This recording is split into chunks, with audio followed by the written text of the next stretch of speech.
So we'll be reviewing several books today, 3. If we have time for it, but maybe I'll save the worst for the last. This is Scoundrel Time, written by Lillian Hellman in the wake of Watergate. Here she is. She was something of a playwright, married to Dashiell Hammett. The guy wrote Maltese Falcon. Oh, really? And that's what James is eating today. It's we're having the Christmas dinner marathon. So Miracle-a-thon. Yeah. This is wonderful stuff.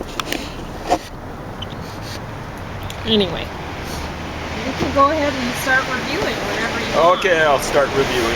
So, actually, I'm going to save Lillian Hellman worst to the last. So,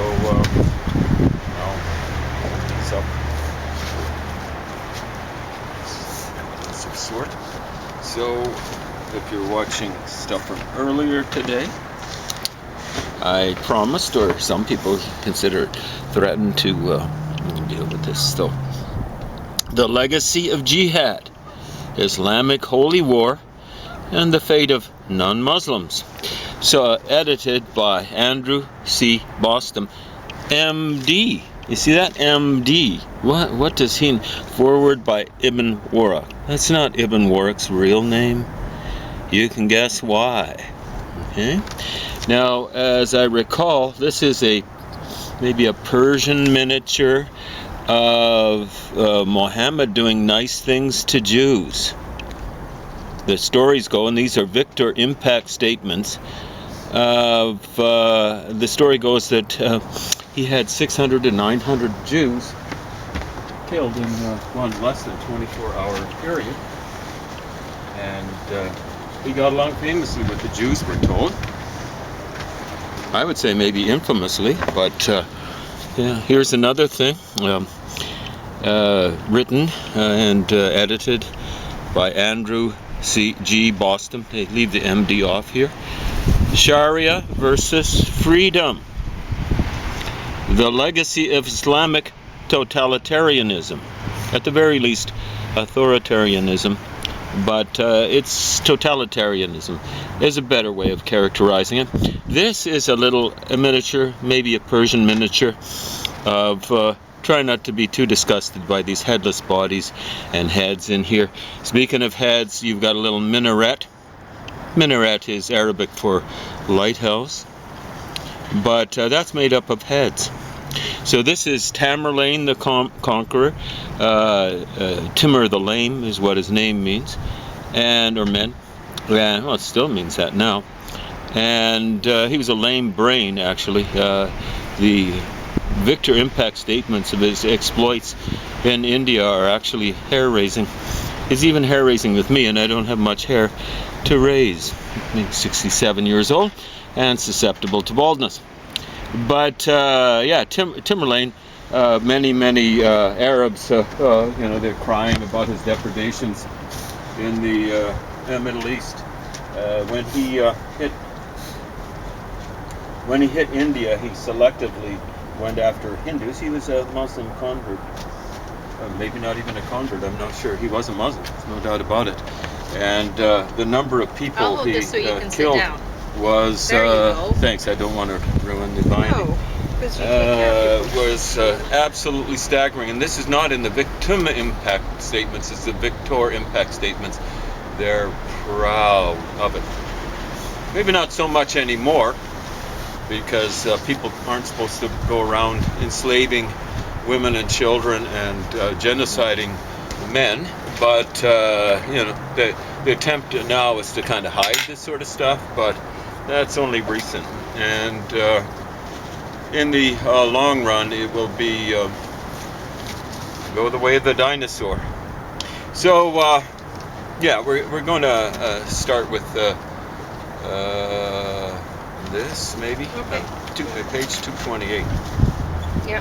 Now, I've had these books. This is it's time for coming clean. Okay, I've read all but 27 pages here of this one, and those 27 pages are the index, and all but 58 of this, and that's a bibliography and index. I just got to check index of places, but yeah, bibliography and index. So, with which one? This one I've read 140 pages of it twice over. So, in essence, I've done more than read it once. And many people, do you read the indices when you read a nonfiction book?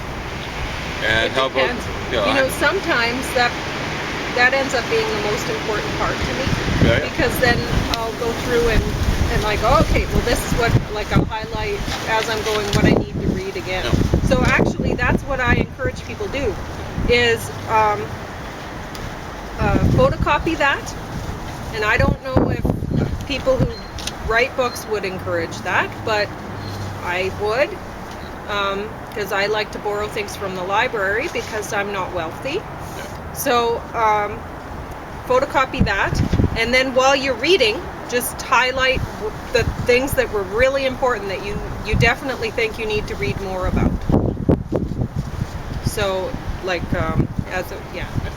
So I always, most of the time, as I got older, I read bibliographies more and more. The indices, it's only fairly recently I go through them. I use them as a means of review and stuff like that. I'll go, do I remember who that person was or that place was or stuff like that. So this one is by far the most important book. This is, if you want to jibber and jabber, a yip and yap about Islam. This is required reading. Because this doesn't just have, so this guy edited this stuff, and in some cases he translated this stuff. And he claims, and it might be true, sadly, that some of the stuff he's translated from the original languages, and it's not just Arabic, for the first time. Now he's an MD, and I think he taught, hopefully still alive, and maybe still teaching at Harvard. Now he's not a flunky. But when an MD is translating stuff for the first time, they've got a theological school there at Harvard.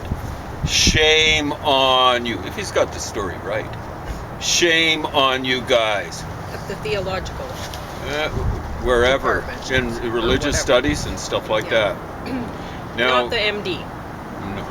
Not on him. Now, I should make clear that he's on a different side of the political spectrum from me. He has references to stuff that he's done on global warming, and he's a skeptic.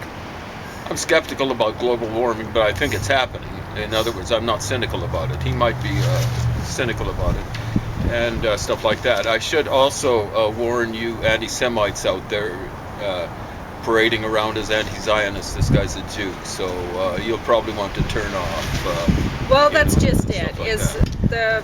The thing about global warming is people will talk about how a lot of the skeptics now, they're actually educated, and some.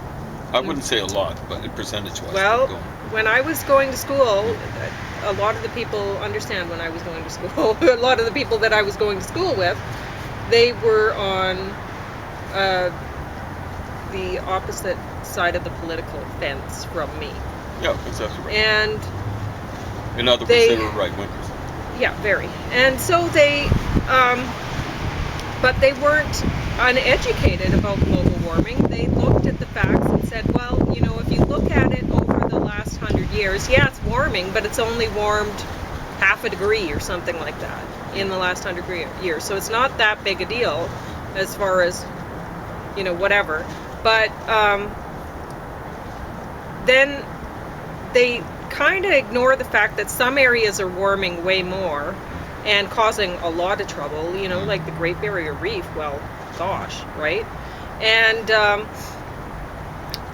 but they also say, well, look at the Earth over the warming patterns over hundreds of years, and this has not been the warmest point in history by a long shot. Oh, if you go back through the ice ages, which is really recent, we're very, very cold with the average for the Earth.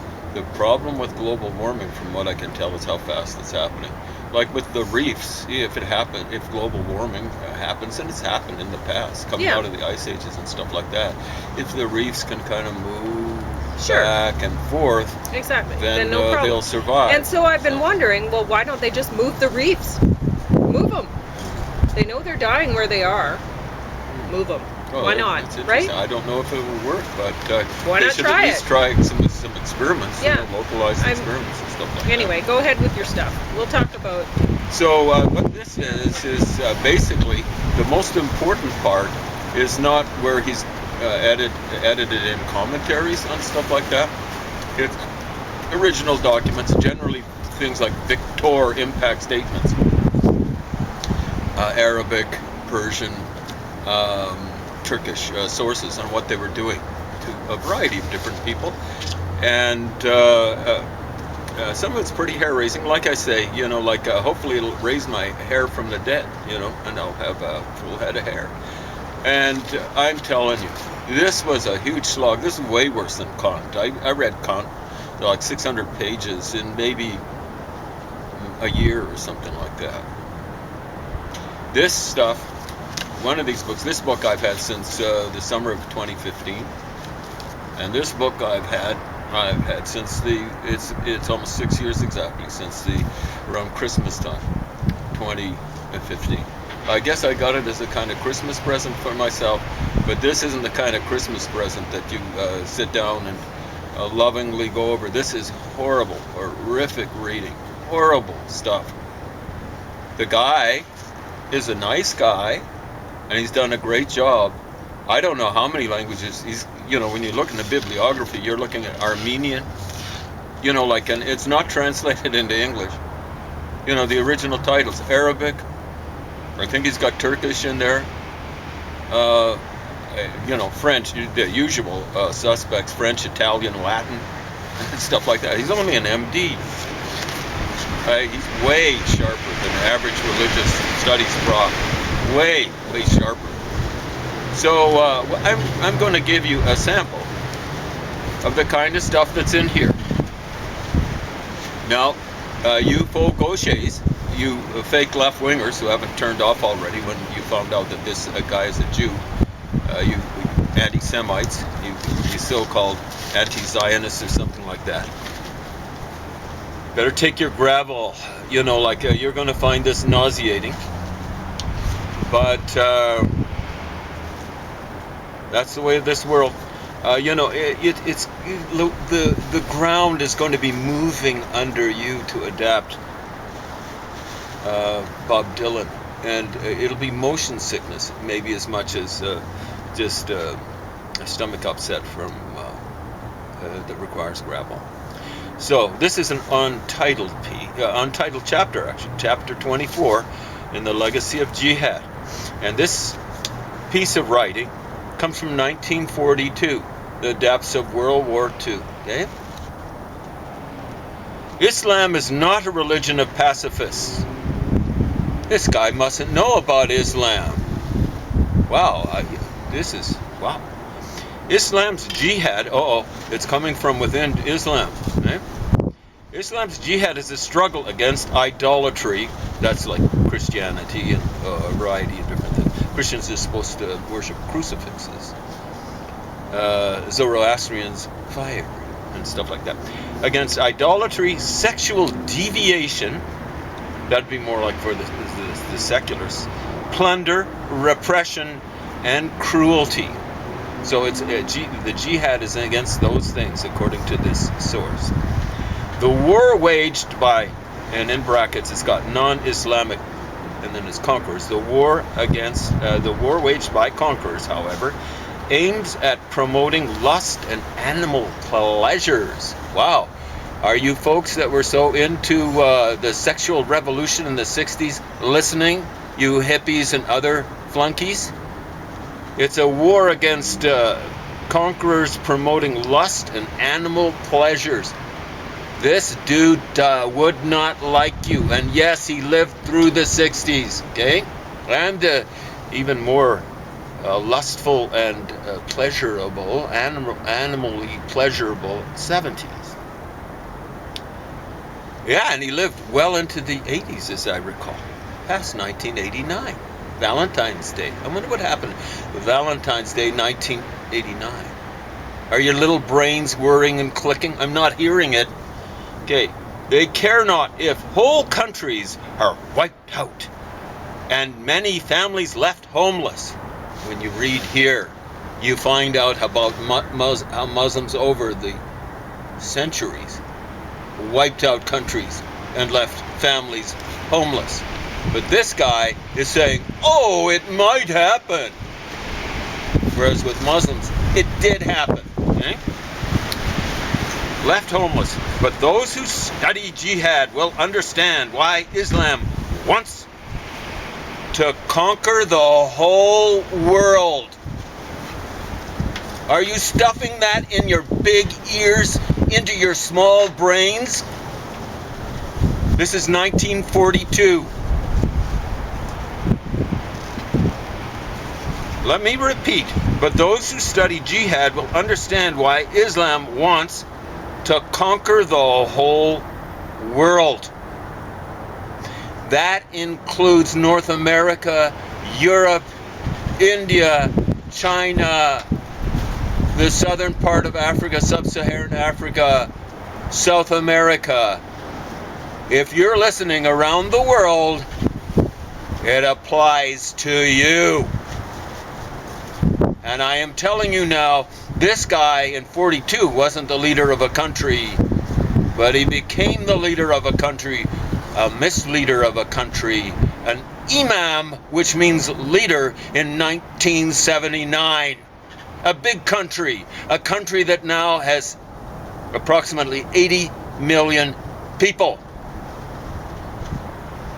And the entity that he put on top of that country still exists. Let me repeat. Those who study jihad will understand why Islam wants to conquer the whole world.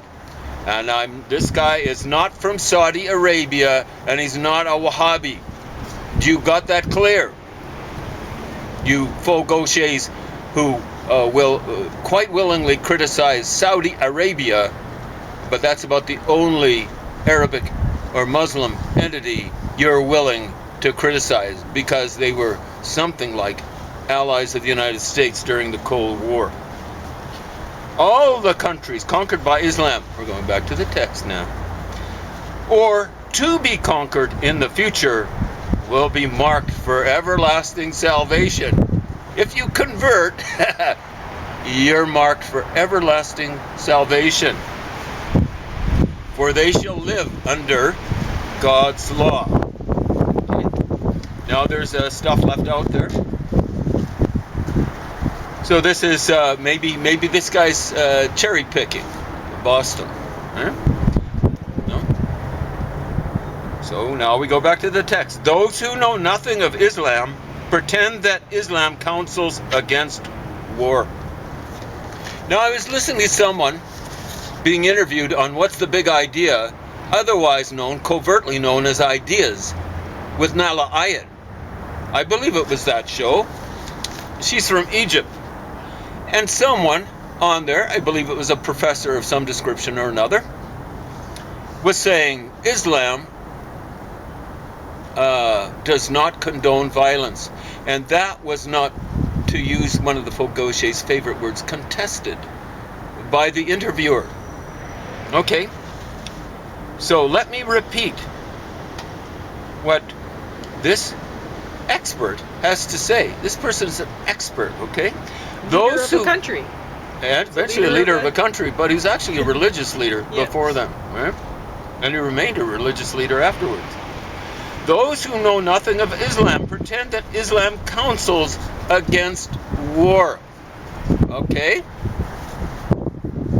This person seemed to have thought, he's dead now, thank heavens, that the sorts of people that are strutting around saying Islam means peace, Islam is peace, I think he disagreed with them. Those who say this, now the who say this is in brackets, so I'll say it with the brackets. Those who say this are, okay, you folk gauchers, if you're taking your gravel, those who say this, now I'll leave the who say this out, those are witless. You're witless. I'm saying it too. Because this guy knows way more. I'm not talking about Boston. The guy who wrote this piece knows way more about Islam than you do. Way, way more. That's you, are witless. Because I know more about Islam than you do, you stupid morons. Oxymorons. That's sharp, dull. Your people are strutting around thinking you're sharp. But you're dull. Islam says, okay, we're going back to this sort of stuff. Not me saying it, it's this guy saying it. Islam says, kill all the unbelievers. Are you an unbeliever? Kill all the unbelievers. This is a leader of a country. An imam. Just as they would kill you all. Do you want to kill them all? I don't. I'm willing to suspect almost all of you guys out there that are unbelievers don't want to kill Muslims.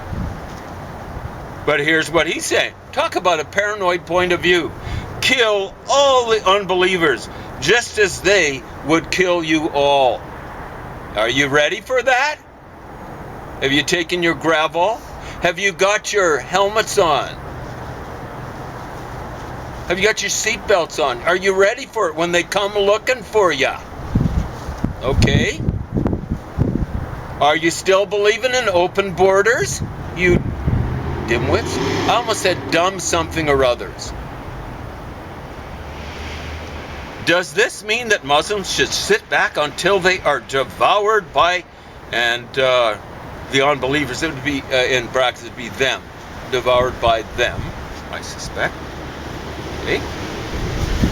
If you want to devour Muslims, I don't know too many unbelievers that want to devour Muslims. There might be some, like militia types out there. But most people, really, many just don't care about Islam one way or another. Right? Islam says, going back to this quote, kill them, i.e., in brackets, the non-Muslims. Put them to the sword and scatter, they have in brackets their armies. But it's probably just them. So here you go. Are you a believer? Are you a Muslim? Because if you're not, you're them here. Kill them. Put them to the sword and scatter them. Okay.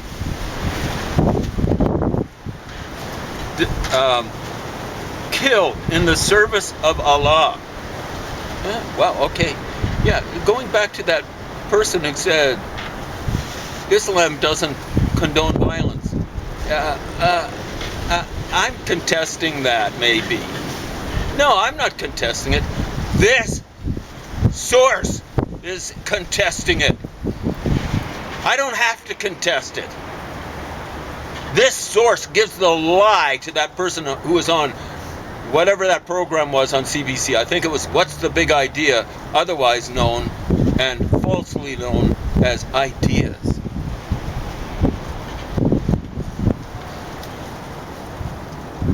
Kill in the service of Allah. Islam says, kill in the service of Allah those who, what does that word say? You forgot your glasses. Well, exactly. Me? Where are you? Yeah, there, right there. Yeah, I circled it. May. Right? Yeah, and that's kind of screwed it up for me. Those who may want to kill you. Well, I've got a problem with that. You don't go around saying, Perhaps he wants that to kill guy me. might want to kill me. You see the paranoid one. I'm going to whack that guy. Just in case. Just in For case. good measure. May Let God want to sort him out. kill you. Kill Wow. them all and let God sort him out. That's incredible. And this guy was leading a country. May want to kill you. Does this mean that we should surrender to them? They've got to the enemy to the enemy in brackets, square brackets. Islam says, whatever good there exists, thanks to the sword and to the shadow of the sword. Whatever good there is that exists thanks to the sword and to the shadow of the sword. That doesn't seem like very non-violent stuff. Wow, okay. You know, like if you're establishing good by the sword, that doesn't strike me as being very good. You know, like that sounds like the ends justify the means. And the commies were great at that, justifying the means by the ends. Of course, the ends were pretty stupid, but there we go. People cannot be made obedient except by the sword. Wow, that sounds violent to me. The sword is the key to paradise, which can be opened only for holy warriors. Okay, holy warriors, I presume, is jihadists. Holy warriors. There are hundreds of other psalms and hadiths. So in brackets they've got Quranic psalms, but psalms and hadiths. And in brackets it explains what hadiths are in case you ignoramuses don't know. Ignorant ignoramuses, in other words, willful ignoramuses don't know what hadiths are. Those are the sayings of the Prophet, and he should have said that are passed down in chains from sources that were supposed to have been contemporary with Muhammad to the present. Urging Muslims to value war and to fight. Let me repeat, there are hundreds. So these things aren't being taken out of context. I'll cherry pick this one thing from the Quran or this one thing from a hadith or something like that. There are hundreds of other psalms and hadiths urging Muslims, to value war and to fight. Does all that mean that Islam is a religion that prevents men from waging war? Okay, are you ready? Are you ready? Have you taken your gravel? I spit upon those foolish souls who make such a claim. If he were alive, he'd want to spit on you. And understand, speaking of spit, he and his ilk think that the spit of you unbelievers, you infidels, is unclean. That you yourselves are unclean like your spit, like people's semen, blood, feces, and menses.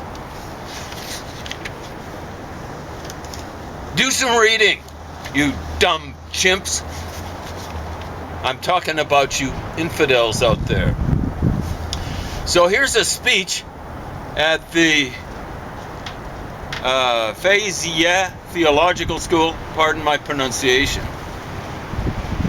August the 24th, 1979. Is this the Ayatollah again? Well, you figured out it was the Ayatollah. Well, I read. Yeah, I wish you hadn't said that, but that's Oh. okay. So Ayatollah Ruhollah Khomeini. Ruhollah means the spirit of Allah. That's a Khomeini back in 1942. I was just quoting from that. And now he is 1979. Did he change his tune?